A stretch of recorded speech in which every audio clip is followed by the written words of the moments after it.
Ever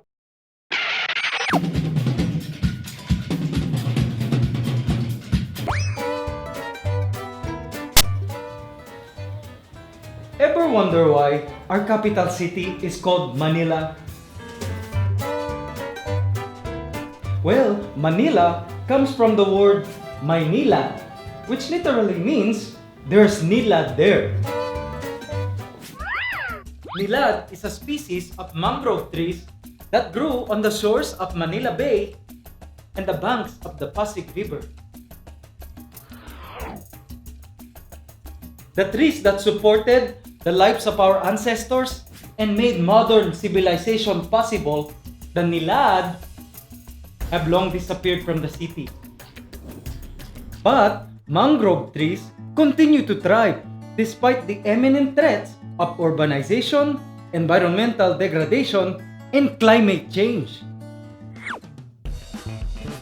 The mangroves, also known as the bakawan, is a very peculiar organism. It is a woody plant species that thrives in salty or brackish water. Mangrove forests are also known as coastal woodlands or tidal forests, hosting a special collection of life under its vast network of undergrowth. Thanks to the Mangroves Propagation Information Center project that works closely with the local government and community, the mangroves will rise again and protect our country's coastal towns. The mangroves have very special roots to which it owes its ability to survive. Some species have roots like stilts to help prop it above the water, while some species have roots called pneumatophores, which stick out of the ground like straws, precisely for breathing. Parang snorkeling. If the mangroves breathe through its specialized roots, how does it deal with the saltiness of the water, you ask? Oh.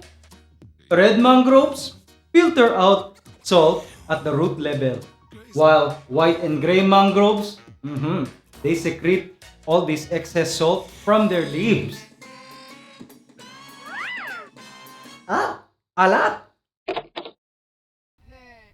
The salty water and soil with poor oxygen normally would not be able to sustain terrestrial plants. But, as we have seen, the mangroves is very special.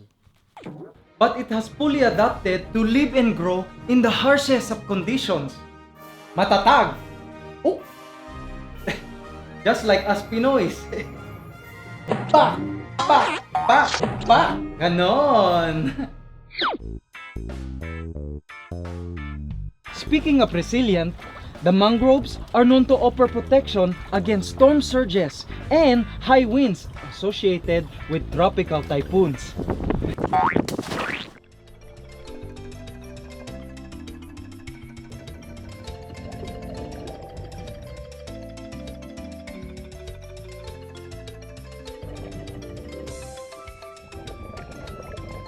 A boon to a country hit by more than 20 typhoons a year.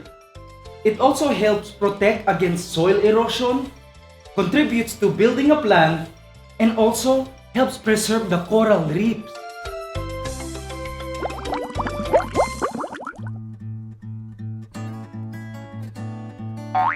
To locals, however, the mangrove forests are a source of natural resources and livelihood.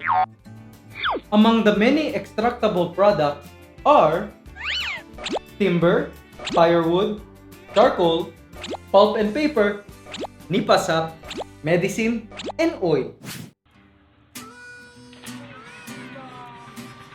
For most people, the mangrove forest is a spectacle to behold.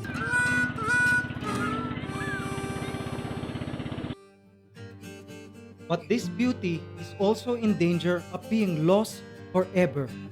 For all the benefits mangroves bring, the human species has failed to return the favor. In 1918, there were 450,000 hectares estimated of mangrove areas in the Philippines. Since then, there has been a decreasing trend from 375,020 hectares in 1950 to only 139,100 hectares as of 1988. And the rate of deforestation averages more than 4,000 hectares a year. As of 1989, 210,681 hectares of mangrove forests have been converted to fish ponds.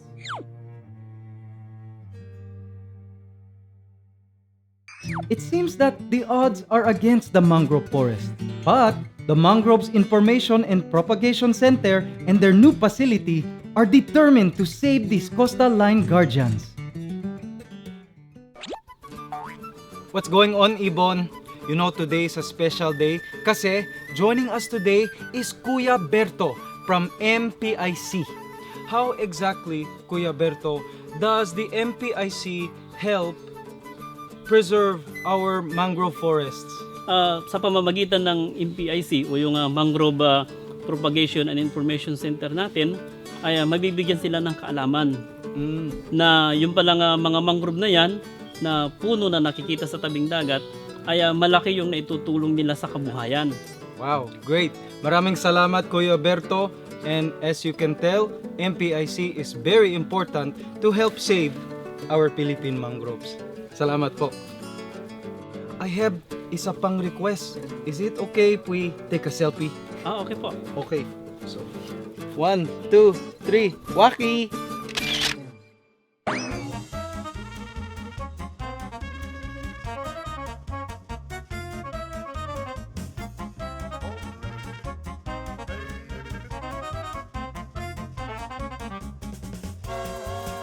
I love the mangroves!